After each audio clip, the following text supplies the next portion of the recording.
Alrighty, well, welcome to tonight's episode to Communications and Cigars. And so hey, first of all, I'm gonna watch what you guys have been reading on there. Alrighty, and no, I get some weird cell phone plan from some guy who calls me on the phone and sells me car insurance too. No, welcome everybody. Communications and Cigars. Happy New Year. I know we're a week behind here and everything like that, but thank you everybody for joining us. Thank you for everybody for tuning in. Sorry, we had some technical glitches. You go ahead and you take 1 week off because you're not feeling well and everything like that, and then what ends up happening, boom, this is what ends up happening, and you go ahead and run into these technical difficulties, like the computer doesn't want to work and all this other crap like that. So no, I have not frozen solid. I am still alive. Contrary to what some people believed, that I ran away, I have not. I am here, and as I said, welcome to 2022. Hopefully it's going to be a better year, and our first episode of the year. And tonight's episode is Anatomy of a Repeater. So that's what tonight's episode is going to be about. But let's talk about a few other things first before we dive into tonight's episode. First of all, I want to say thank you to everybody for tuning in for all the episodes that we did in 2021, and thank you for tuning in to this episode here in 2022. I see a lot of people on there, and to be honest with you, I want to kind of acknowledge some of the people that have tuned in here tonight.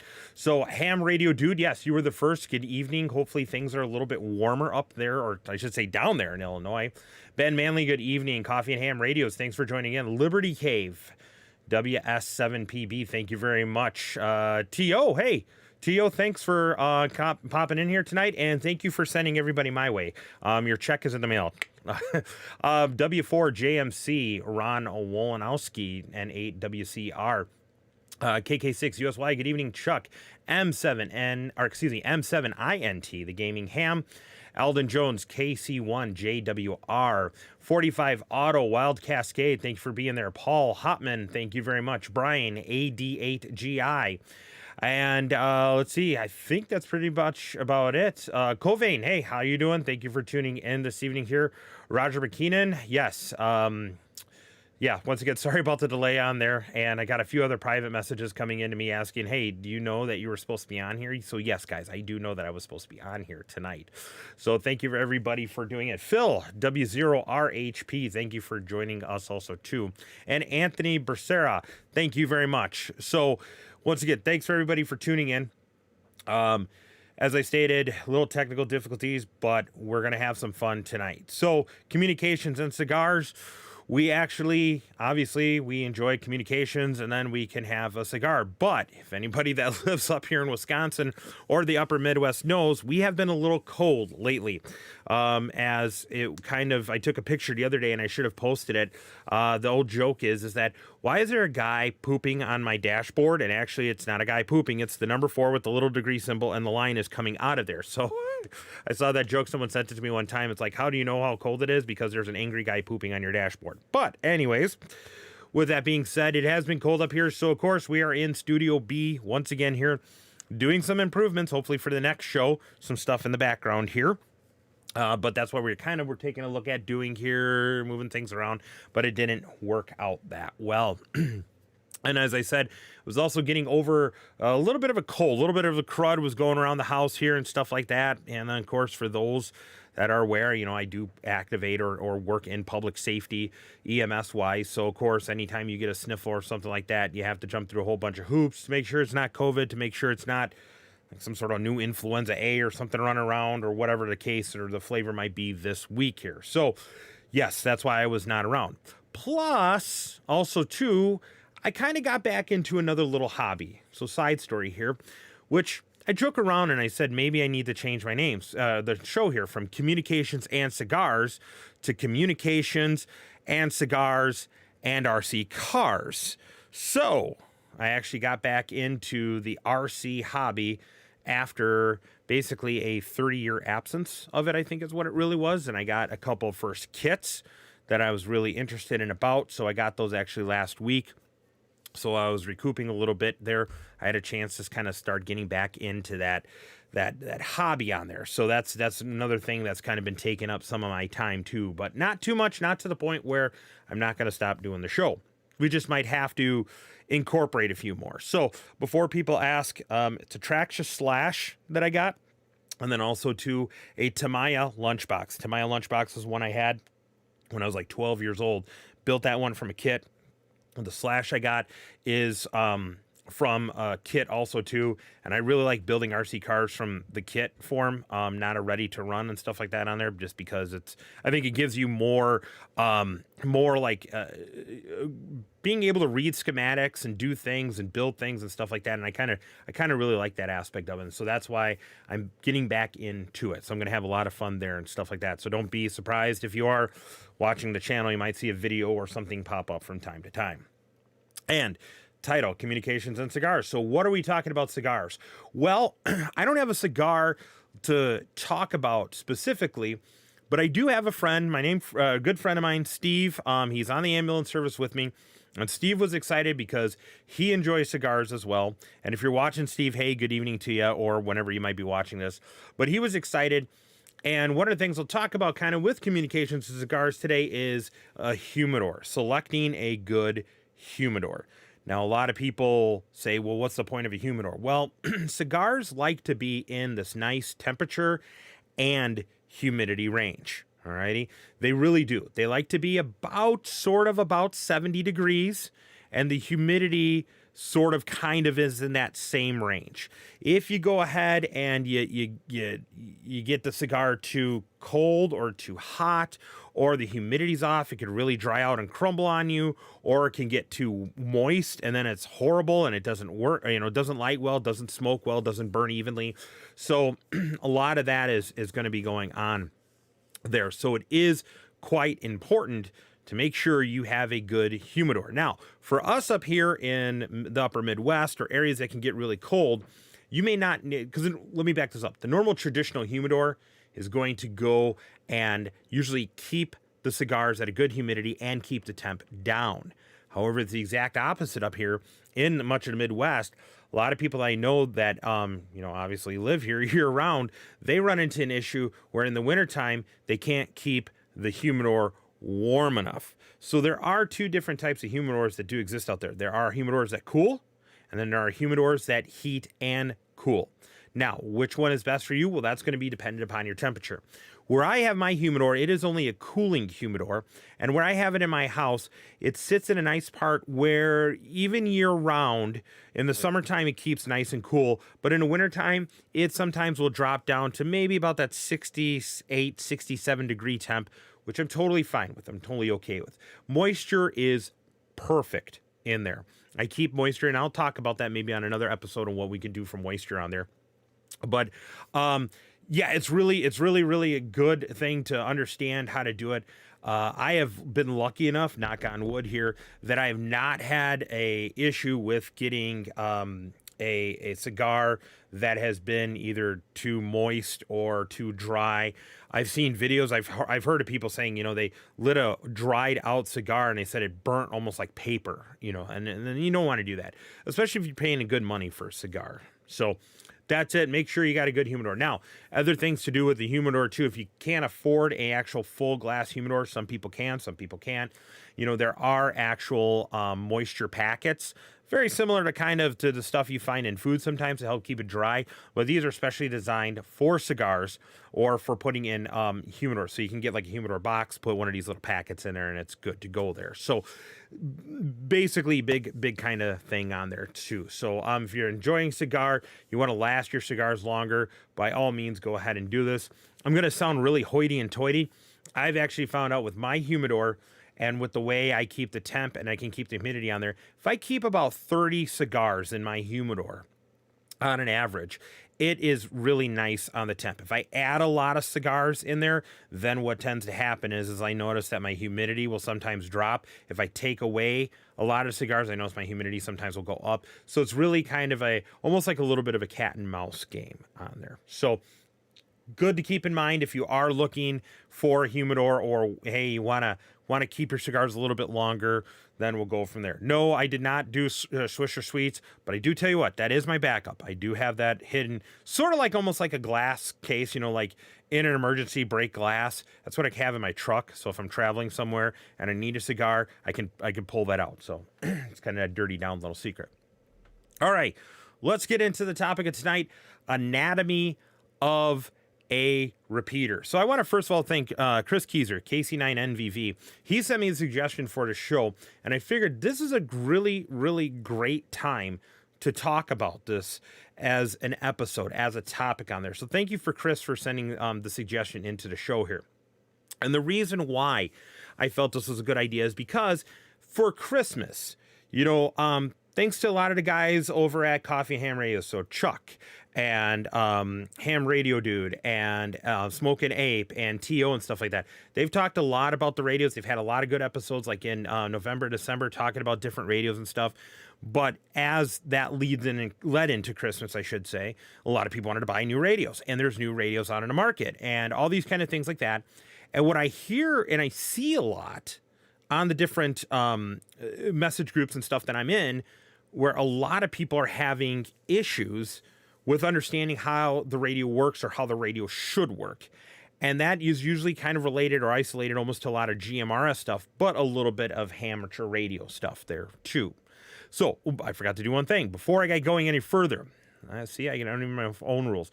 If you have questions about the show, or you have an idea or something you want to suggest for an upcoming show, hit me up with an email down here, communications-cigars@jjkcom.com. Once again, communications-cigars@jjkcom.com.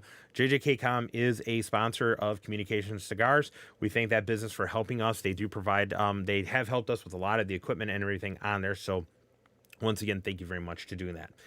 But once again, getting back into it, repeaters are a great, great, great thing.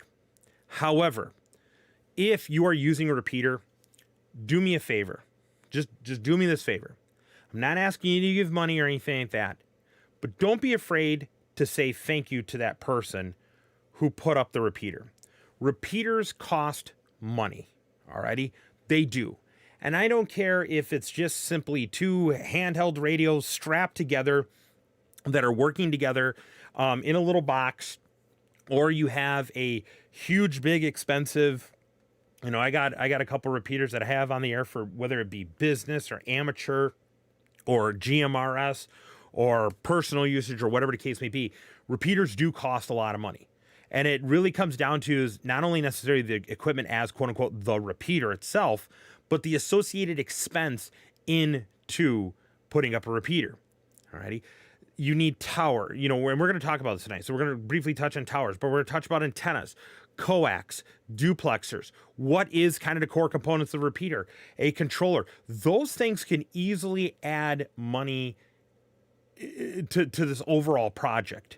Alrighty. I know some people who have put up GMRS repeaters. I know some people who put up amateur repeaters, business repeaters, and they have sunk close to $3,000, $4,000, $5,000 into putting that repeater up on the air, between equipment and tower agreements and electricity and all these things like this. And then if you have the internet connected, that's a whole nother gambit of different things on there. So repeaters do take a lot of money.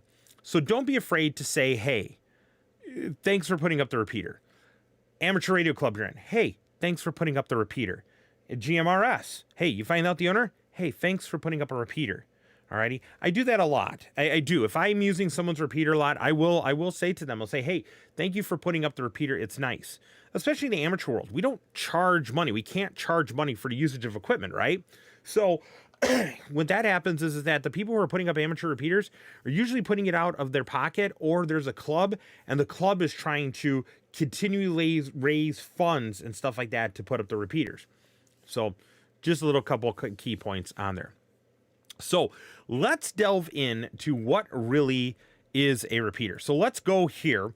So the rest of the show, you're not going to have to see my ugly face at that big. You're going to see it in the corner here a little bit. But when you're going to do it, and when you're looking at a repeater, this is in essence what a repeater does, the top half of the screen here. So what you're doing is you have either a handheld user, a mobile user, two users who need to communicate.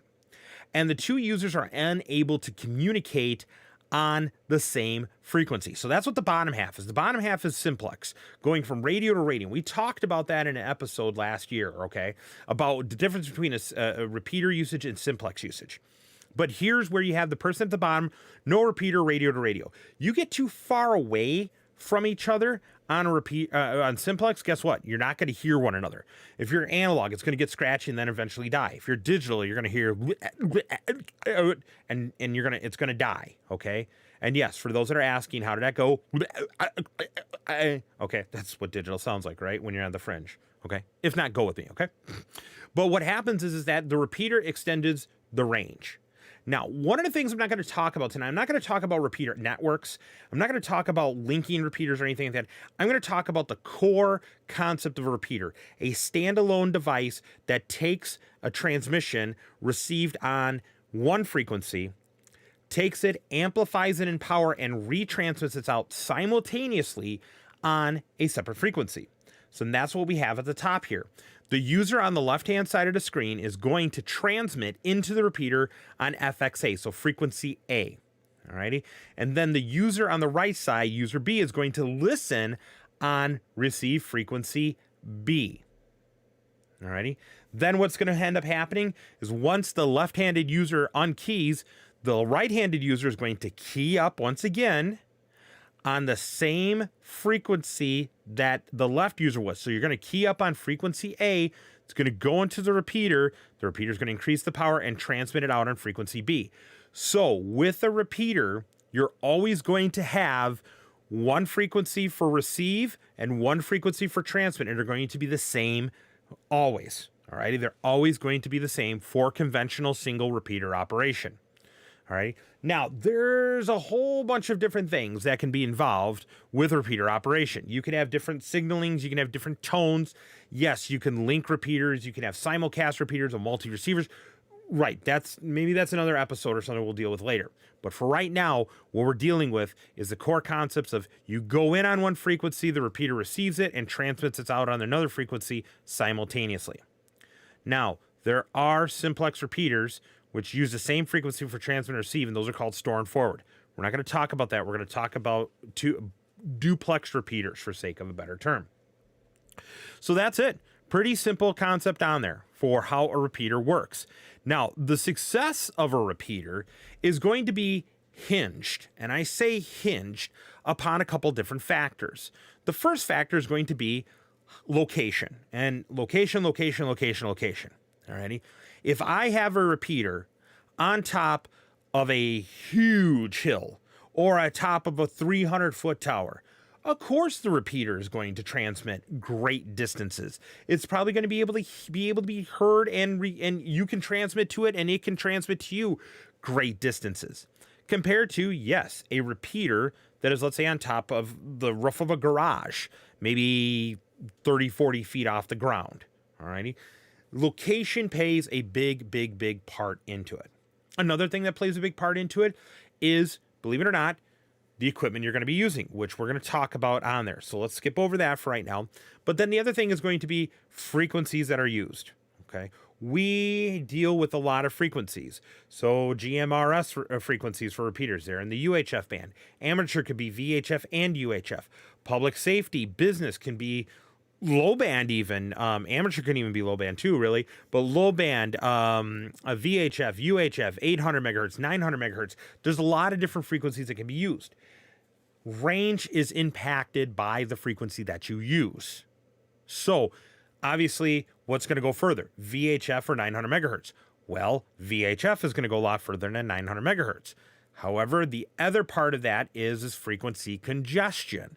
There's a reason we went to narrowbanding. There's a reason why there's a big push in the United States for public safety to move to a certain specific frequency band because everything is so crowded. We'll give an example here real quick. If you take a look at the UHF band, okay, UHF band, Starting at 430 to about 450 megahertz, you have the amateur band. 450 all the way up to about 462 megahertz, you have a mix of public safety portions as well as business portions in that band. 462 to about 463 and 467 to about 468, that's where the GMRS frequencies reside. And then 463 all the way up to about 465, let's call it for argument's sake. There's more business band that stuff is on there. Now, UHF is a little bit different because of the offset of the repeaters. UHF has a 5 megahertz split, meaning whatever your frequency is, the transmit frequency of the repeater or receive frequency, depending on how you want to look at it, we'll cover that in a minute, is 5 megahertz away. So in the Midwest, alrighty, I'll use an example. In the Midwest, on amateur UHF, if I have a repeater on the frequency of 444.500, I transmit into the repeater, or the repeater receives me on 449.500. That's in the Midwest. When you get out to the coasts, it's kind of flip-flop. They go in low and come out high. So they would listen on 449.500, and then they transmit on 444.500. GMRS is completely different. GMRS is fixed. So GMRS, you receive on the 462 megahertz range, and you transmit in onto the repeaters on the 467 megahertz range on there. So that is that split on there. Then you look at VHF. VHF is even more of a mess because we start at 136 right above the aircraft band to about 144. That's government and National Guard and everything. And then 144 to 148 is amateur. And then 148 up to about 151 is kind of the governmental band. Once again, CAP, those kind of things like there. And then from about, well, let's go 150, I should say. And then 150 up all the way to, let's call 162 megahertz, you have a mix of business and like MERS and marine and public safety, and I mean just a whole hodgepodge of things. You get up to the 162 range, then you're into the weather band, and then once you get on the other side of the 162 range, so about 163 up to about 174, you have a lot of federal frequencies up there, so like the National Forest Services and stuff like that and everything. So that's even more of a mess. What does this all mean? Well, what this means is that, guess what? Repeaters are not necessarily a fixed split in the VHF band. And there's a lot of congestion in the VHF band. There's a lot of congestion in the UHF band. So that could mean is, hey, maybe you have a great site, but there's so much other interference on the VHF band to you or the UHF band to you or wherever the case may be that your repeater is going to be impacted and hammered on. Not to get off on a side tangent here, but everybody remember Nextel? Okay, we talked about our show a long time ago. Nextel had to do this big thing with public safety. And some of you have been in public safety, or some of you that have scanner listeners, you know, going back 20 years ago now or something like that, 15, 20 years ago now, remember there was this thing called rebanding. And what happened was that the 800 business band and the other parts of the business band and cell phone all were interlaced like this. And it turned out to be this horrible mess because you were near radio frequencies for two-way radio systems for business usage, which were right next to cellular phone frequencies. And then you had Nextel in there, which had frequencies which were being used for two-way purposes, but then also were cellulars. And that, anyways, point of matter, 800 megahertz band was crowded and had problems. Once again, great location, problematic on the repeater. So that's just kind of something to think about. That's location. Location, location, location. Next comes the equipment. But once again, let me get to this part here first. So here's a repeater block diagram, which we're going to kind of go off of, okay? We're going to, if you see the antenna comes in, and then it goes to a duplexer. We'll cover duplexer in a moment, but the duplexer basically allows the transmit side of the repeater to operate at the same time a receiver of the repeater operates. Think of your normal radio. You push the talk to button to transmit, you release to listen, right? You can't transmit and receive at the same time because a radio cannot do both. But a repeater has to be able to do that. Now, if you didn't have a duplexer in this whole line of everything, what would happen is when the transmitter transmits, it would immediately go into the receiver and it would damage the receiver. Wouldn't work. stop working completely. So that's why we have a duplexer.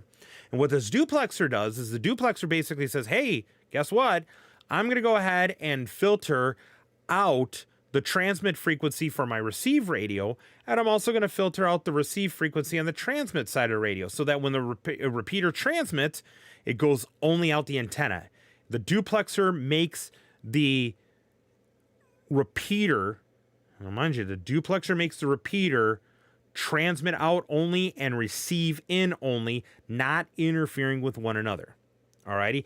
It's sort of like putting a wall in a room. And what's going to happen is that you basically come into the room through the door. You're going to go on one side of the room, walk over to the other side of the room, and go back out the door. You're not going to go ahead and hit one another. And duplexes are important. We'll cover that in a little bit here. But then what happens is that receive signal comes in and comes into the receiver.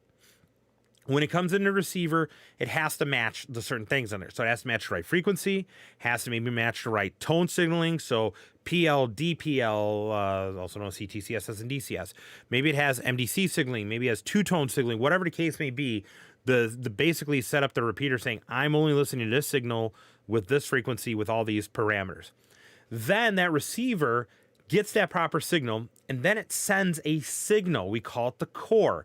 Core stands for Carrier Operated Relay, or sometimes people call COS, Carrier Operated Squelch. And what that means is that receiver hears it and sends a signal to this controller board. And what this controller board says is, wait a minute here, I'm getting a signal from the receiver. Now as a controller board, I have to key up the transmitter, and then that audio from the receiver passes through the controller board and then goes in to the transmitter. Now, the controller board is kind of the heart and the brains of it, okay? Yes, could you wire your receiver directly to your transmitter? Yes, you could. But a controller is going to give you your identification that you need, whether it be CW or voice or whatever. Excuse me. It's going to give you the beeps, the boops, you know, the time is 8 p.m. and it's cold as heck up here. You know, all those kind of things like that. That's what a controller board is going to do for you. The controller board also will probably allow you to interface things into it, such as like an auto patch, or like if you have All-Star, or if you have an interconnect, or better yet, if you're using digital modes, like the interconnection to the different kinds of connections on there. So it networks out to the other repeaters, those kind of things. So the controller could be as simple as simple can be, or it could be extremely complex and very costly on there. So once the controller receives that signal, then it's going to key up the transmitter. It's going to pass the audio to the transmitter. The transmitter then is going to increase that power. And then once again, on a completely different frequency, go ahead and transmit out the antenna. And now a repeated communication has taken place. Excuse me. In the aspects in reference to time, how fast is it? Well, it's as fast as keying up and you start talking. It's like instantaneous, 300 milliseconds, some controllers even have an audio buffer in there too, where it may go ahead and you key up, and what's going to happen is it will start spooling audio for maybe a half a second or even a second. And then when you let your finger off the button, sometimes you might even hear yourself come back. And there's different reasons why people may or may not do that. I also want to give credit where credit's due. As you see here, this is a diagram. I did do some searching online for it. I didn't draw this up. Thank you to N4UJW for posting this. I wanted to give you proper credit. Thank you very much for this diagram that you put out there for people to learn and for me to be able to use and show tonight. So I wanted to give credit where credit is due. Thank you very much. Now let's talk about the first key element of a repeater, and that is going to be your antenna. Just like anything in the world, with an antenna is, in my opinion, almost 50% of the game. Alrighty? If you don't have a good antenna, I don't care the repeater. I don't care if you buy like a $5,000 Motorola, Kenwood, whatever repeater, and you have a $10,000 duplexer, and you have all perfect hardline and everything like that. If your antenna's a piece of crap, folks, your repeater's going to be a piece of crap, hands down. Just like the people who are amateur, they buy like a $3,000 or $4,000 or $5,000 HF rig, and then they take and put up a crappy antenna. Guess what? Your HF rig is not going to do anything. You could have bought 14 $5,000 HF rigs. If you're using a poor antenna, it's going to go ahead and perform like a crappy HF radio. And I don't know if anybody knows of any recent crappy HF radios. Okay. And Chuck, yes, antenna. And speaking about that, Chuck does some good videos on antennas. So take a look at that. But it is antenna, antenna, antenna. That's the next key point. Because remember I said location, location, location, and the hardware. We start with the antenna. This picture here is what we call a 4-bay dipole, an omnidirectional dipole. So yes, this actually, each of those little loops acts as sort of a dipole and creates the omnidirectional radiating pattern. This is a 4-bay one. They do make some 2-bay ones. I have a 2-bay one on the top of my house I use for VHF. Love that antenna. Has great gain, has a great, even consistent transmitting pattern on there. But guess what? You know how much this antenna is going to run you? This antenna is going to run you a couple grand at least. Alrighty. But guess what? When you're putting a repeater up, don't you want your repeater to perform the best and the greatest possible way you can? You're going to need a good high quality antenna. Now I'm saying you buy this one. No, there's many different other ones that you can purchase on there. Like this next one here. This is a, believe it or not, a 900 megahertz repeater antenna. 900 megahertz antennas don't need to be as big. It looks kind of weird. You're like, really? That looks like sort of an omnidirectional antenna. Right, but it is a high gain antenna. This is actually a 5 dBi antenna, and I don't remember who made it. I don't have my notes on there, but it's 5 dBi for 900 megahertz, and it's designed to be weatherized and used as a repeater antenna. And this works, and it works great for 900. Now, if you had a VHF equivalent, which might be small like this, may it work? It may or may not. It all depends. But don't do like I've seen, unfortunately, some people do. I've seen people that have actually literally put a magnet mount antenna on and this was an inside repeater installation. By the way, repeaters don't always have to be outside here. Let me back that up too. A lot of businesses use repeaters internally to communicate. Jails, public safety buildings, they have bidirectional systems, which are basically bidirectional repeaters. Alrighty. But you stick a magnet mount, an antenna on a magnet mount on a venting system, guess what's going to happen? Your repeater performance is going to suck. Why is it going to suck? Because it's a magnet mount on a venting system. So that comes into it there. Real quick question before we move on here. I see Liberty Cave asks, doesn't the impedance of the looped dipoles work to give the total array of the 50 ohms we are looking for? Yes, it does and it doesn't. So let me go back to that. So what basically he's asking is that on each of these dipoles that are pictured here, they are actually phased dipoles. So realistically, there are 4 separate antennas, but if you can kind of see, and it's kind of hard to see, you're going to see like the black cable coming off it. So between the top one and the second one down, you see there's like a little bit of a black kind of like little bump there. Well, if you go down even further, you would see, if you did a close-up on here, this antenna is designed that the feed line comes in and goes in, and it's equally split out to 2 pieces of coax, and those 2 pieces of coax are equally split out to those other 2 pieces of coax, and then each one of those ends go to an antenna. So it's actually a phased array antenna that allows it that each antenna receives, in essence, the same signal at the same time. So that's where it's kind of this interesting looped antenna. And that's why this antenna gives great gain and great and great reception on there, compared to if we were to take a look back at this one, which is only an omnidirectional antenna. So yes, there's a lot that goes in the antennas, and that's why I will tell you, if you're looking for a repeater antenna, you can easily purchase repeater antennas that are going to go ahead and give you a almost like a vector transmit portion. Cell phone towers, they do that. Okay, they give you that kind of like that, like, hey, I'm transmitting off the tower in this radius degree on there. So that is kind of what different antennas can do on there. The other one and this one I have on the screen here, these are omnidirectional. Now, the omnidirectional here is just that. There is no loop in here. This is just a straight standard antenna that has gain built into it. So, once again, the point I'm making, lots of antennas out there, could be costly antennas, but get the right antenna to do the right job. All right. Now, let's move on to the next part where I see so many people skimp, and it is going to burn you, and it's going to burn out your repeater and you skip, which is dealing with coax cable. You need to have the right coax cable for the right run and for the right frequency. Now, let me stress that again. You need to have the right coax cable for the right run and the right frequency. There is RG58 coax. A lot of people think RG58 is the end all be all. And for a car where you're running your antenna on the roof or your trunk or your hood or wherever, you know, maybe 5, 6, 7 feet, however, not too far to your radio, RG58's great. Great, hands down.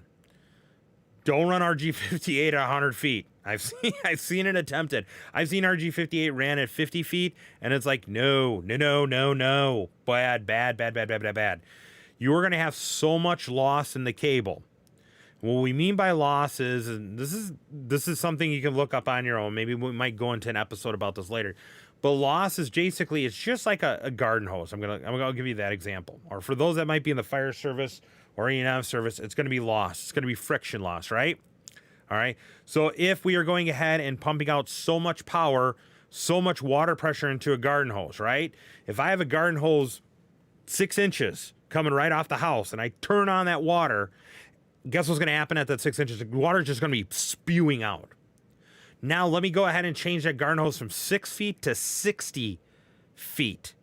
And I turn on that water all the way. Is it going to be spewing out like at 6 inches?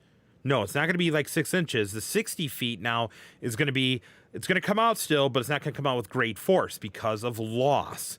That's what happens in coax cable, is you have loss. And if you are interested, there's a great couple resources out there. Google, do a search, whatever, coax feed loss or coax hardline loss, whatever, a couple of those keywords in there. There's a chart that will tell you at this frequency, you're going to lose X dB at this many feet. And literally, you could have a radio that puts out 100 watts, and you could run enough low loss cable at a certain frequency for a certain length that at the end, you're going to only go ahead and have 5 watts. So coax is important. But more importantly, look at this diagram here very carefully. We see the main wire, as they call it, or center conductor. Then we have insulation around there. Then we have a ground shielding around there. And then we have more insulation around there. So what this is what they call unbalanced. And the reason they call it unbalanced is because the conductor is within a conductor. Balanced line would be both conductors are equal to one another. So like ladder line, or so if you've ever had a TV or you've ever gone to a grandma and grandpa, they still might have it. Depends on if they've lived in a house for the longest time. They still have an old TV antenna on there. You used to see this thing called ladder line. It was 2 pieces of really kind of braided wire, equally distanced down there, and it was kind of flat on there. Well, then came coax cable. Now, for the radio world, we use 50 ohm coax. So you need to use 50 ohm coax. All right. I've heard people that have gone and said, oh no, Radio Shack's got RG59, right? So if it's RG58, RG59's one better, right? Because it's one number more. No, it's not. The reason RG59 exists is because it's 75 ohm. TVs are 75 ohm. Now, I'm not going to get into debate here because there's probably some people that would debate saying, okay, you can use different coax because the ohm and the impedance and everything like that. And we're not going to get into that. Two-way radios are designed for 50 ohm coax on there. So that's what you need to do, is use 50 ohm coax. But as my next slide is going to show you here, my next screen, there are different types of coax. So there's a flexible soft kind, which is RG58, which is usually what your mobile radios are going to have. However, here we have a picture of what we sometimes will call hardline. Hardline is just that. It is hard. It is a center conductor with the foam insulator surrounded by a copper shielding, or shield, I should say, which is then surrounded by usually like a PVC jacket. Now, the reason it's called hardline is because if you bend this and you kink this, guess what's going to happen? That outer conductor is going to kink, and it's going to cut through that foam, and it's going to short out. And if you have a kink in your hardline, forget it. You either got to chop that part out and splice something in, or you're going to have to run all new hardline. But here's the great part about hardline.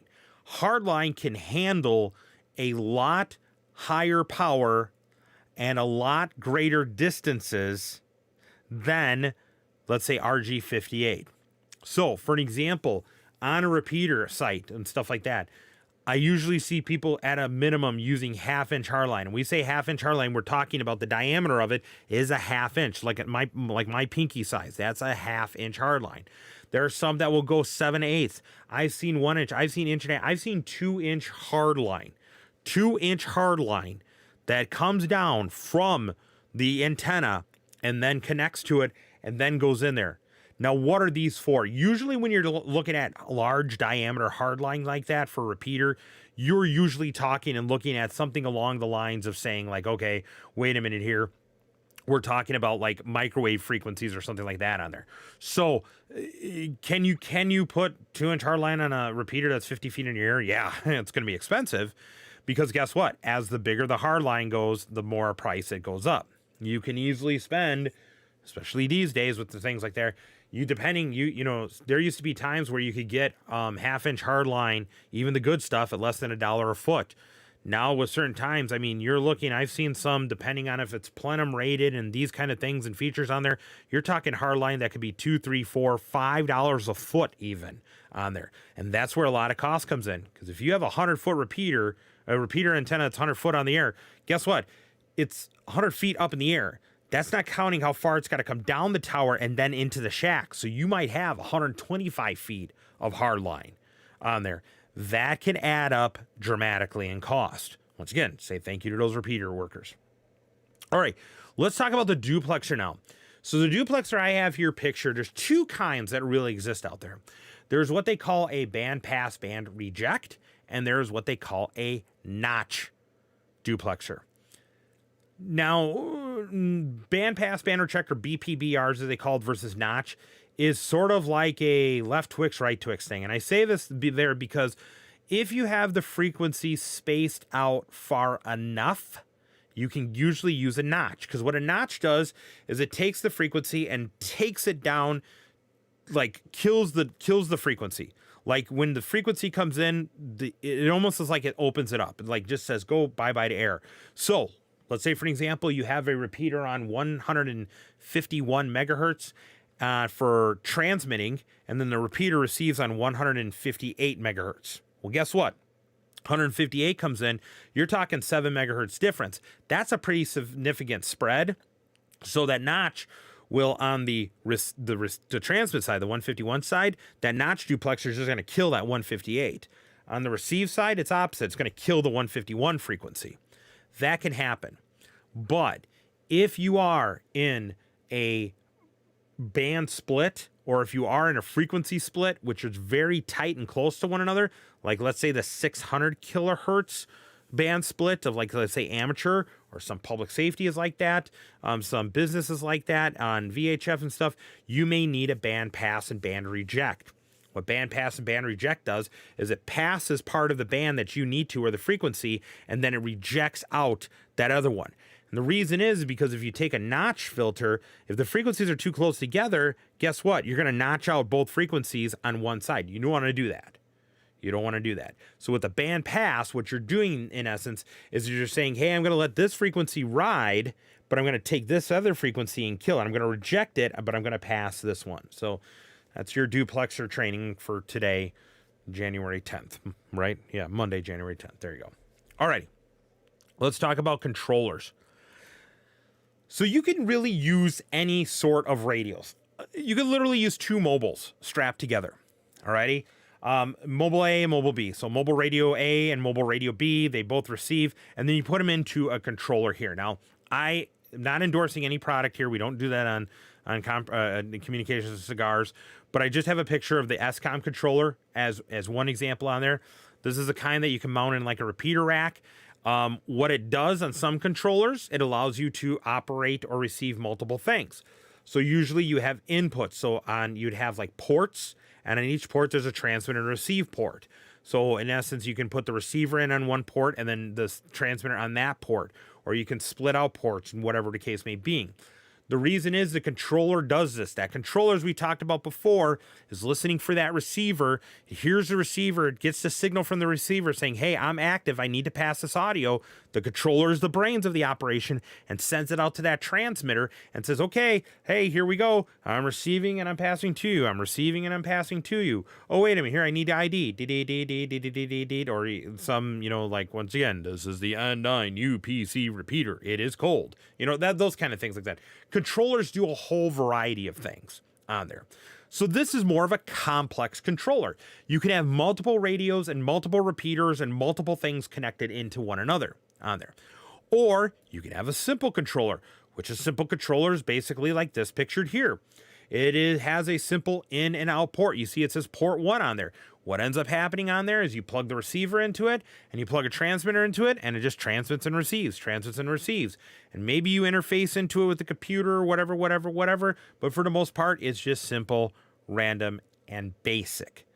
So that is that once again, that controller of those is a key component on there. Because once again, when you have a repeater, you do have to have some ownership and responsibility with it. As an amateur, you have to make sure you can take it down and maybe you need to turn it off and have timeout timers and everything.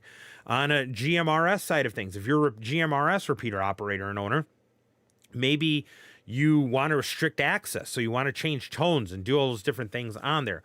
As a business user, okay, the business user from my standpoint is I don't want someone using my repeater that is either A, don't belong on my repeater, or B, let's say they didn't pay the bill. I need to turn them off. And how I turn them off is through the controller. I turn off their access to there, okay? So that's the main key components of a controller. But once again, many different options for you to use or to see and everything on there. So this is kind of it with the anatomy of the repeater. It doesn't really sound difficult. And then people think about, oh, I'll just strap two radios together and blah, blah, blah, blah. Yeah, no, there's more to it on there than just strapping two radios. You really do have to plan for location, antenna, hardline, duplexers. You know, people will go ahead and they'll get inferior duplexers. And then what ends up happening when you get the inferior duplexer, then the next thing you know is all of a sudden they're like, oh, this isn't working that great and blah, blah, blah, blah, blah, blah, blah. All those kind of things like that. And well, why? Well, it's because of the antenna, the hardline, the duplexers, or whatever the case may be on there. So now we come to the last part of the show, and that part is, you know what really bends my antenna?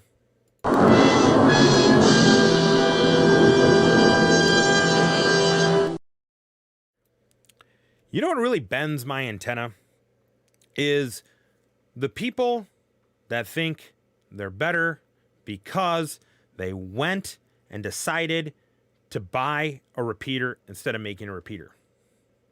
I'm going to tell you this.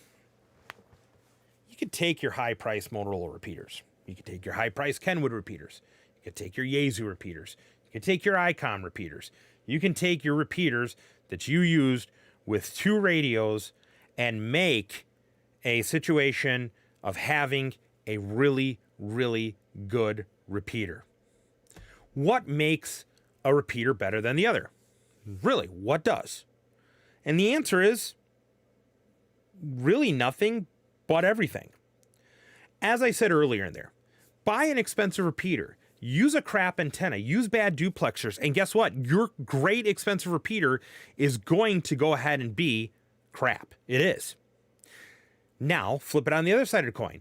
Take a repeater that is, okay, maybe a homebrew, whatever the case may be, and put a great antenna on there, and put a great duplex, and run hardline on there and everything like that. And guess what? You can have a great repeater. I can guarantee you, and I've done this with friends and everything like that, there's no one in the world can really, really, really go ahead and say, I can hear the difference between a crap repeater and a great repeater. I'm calling BS on that because I've proven it with people before. Alrighty? A repeater is what you make of it. And guess what? Some of those brand name repeaters that you've purchased are in essence using system trays and components from what they do with mobiles. And other radios or other repeaters are actually using completely integrated boards. But guess what those boards are from? Those boards are from mobile radios also there too. They just don't happen to be looking like two mobile radios in a box. Now, why do I bring this up? I bring this up for a reason. And the reason is that I've been in MCOM situations, special event, things and situations where, guess what? We needed to communicate. And guess what I had to do? I had to put a radio repeater up on the air for limited coverage, limited time. And you know what? Those two mobiles strapped together with a simple controller board made a repeater for me. The Motorola, I'll give you this one here, the Motorola R1225. And I guarantee you, there's a couple of people who are going to watch this or who are watching this right now. R1225 repeater, that actually was nothing more than two M1225 mobiles that were strapped together, but they actually came out to a simple controller board. Okay? Okay? That's it. That's what it is. Now, am I saying that all homebrew repeaters are going to perform like a $3,000 or $4,000 Motorola repeater or a high price repeater? No, it's not. There are certain things that are going to be incorporated into higher tier repeaters, but that doesn't necessarily mean that mid tier repeaters or low tier repeaters cannot have that integrated. Lots of times you'll have SWR bridges, or maybe you'll have fold back powers. Numerous different things that come into play when you're dealing with repeaters. But guess what? That all comes down into the manufacturing of the repeater. But I will tell you this. Instead of someone condemning another person about a repeater, guess what? Ask them and say, hey, thanks for putting up this repeater. Can I help you out a little bit more? I've known people that have started out with simple GMRS repeaters, which were literally two mobiles tied together with at the time, they were two Motorola GM300s that were tied together with a RIC, a Motorola RIC, repeater interface core key or something like that, or whatever. I forgot what it stands for, radio. Anyways, a RIC basically was a controller that plugged in specifically to like the GM300 radios or the Max Track radios on there, all right? And over time, when he had more money, he invested more money. But what he did was he said, hey, I know my antenna is important. I know my hard line's important. I know my duplexers are important. I'm going to put that stuff up first because that is stuff that gets mounted up on the tower. If you're going to spend money on anywhere on a system first, spend it on the tower. Spend it on the stuff you can't literally easily reach. I can go into a shack and I can reach and pull that repeater off the air and put on a new repeater or physically work on something, right? But when you're dealing with an antenna, unless you're a climber and you like to do it, you're not going to shimmy up a tower, go ahead and fix that and do that there. So kind of build it in reverse is what I'm saying. But as time comes along, don't be afraid to do that. I started out with my first repeater as literally a hodgepodge old amateur repeater that had mouse droppings on it, mouse urine and everything like that, and I cleaned it up and it was crystal controlled, and it was literally two mobile boards that were pulled out and mounted to a metal case and everything like that. Guess what? That got me interested. That then said, hey, just like I talked about at the beginning of the show with the RC kits, hey, this makes me more understanding of how tab A goes into slot B and things work together. So instead of condemning a person, instead of getting on, and I see a lot of people condemn and complain about people using homebrew and makeshift repeaters, guess what? Find out what they're trying to do. Are they trying to experiment? Are they trying to do something because of cost and stuff like that? Now, I'm not saying cut corners, and I'm not saying that, hey, if this is a critical repeater or this is a life safety repeater, that you should be cutting corners and using two modified amateur radios for a public safety repeater. I'm not saying that in any way, shape, or form. But I'm saying is that if you're using something that is not critical and you're learning and experimenting, and here you are day one, you got a repeater, who knows, maybe in a year, maybe in 2 years, maybe in a couple months, you may be able to actually purchase a repeater and then progress forward. So that's what really kind of bends my antenna for this week. Alrighty, that brings us to the end of the show. I know I've been rambling on for over an hour here. I thank everybody for tuning in. Sorry we had the little glitch at the beginning there, or a little bit of a delay, but thank you to everybody that tuned in. I really do appreciate everybody that's on there. Don't be afraid to check out my YouTube channel on there. It has all these, the past videos that are on there. Once again, I will post my address one more time here. If you have any ideas for the show, comments, questions, suggestions, everything like that, please go ahead. Do not be afraid to send me an email. Like I said, I've been getting a lot more ideas in for shows, and I'm slowly working through them. Some of them are great ideas. It just takes time to put together a show. Other times, it's something like, yeah, maybe we'll include it on there and stuff like that on there. So, From myself, John, and Communications and Cigars, I want to go ahead and tell everybody to stay safe, relax, and if you got a cigar, sit back and enjoy it. Until then, we'll see you next week.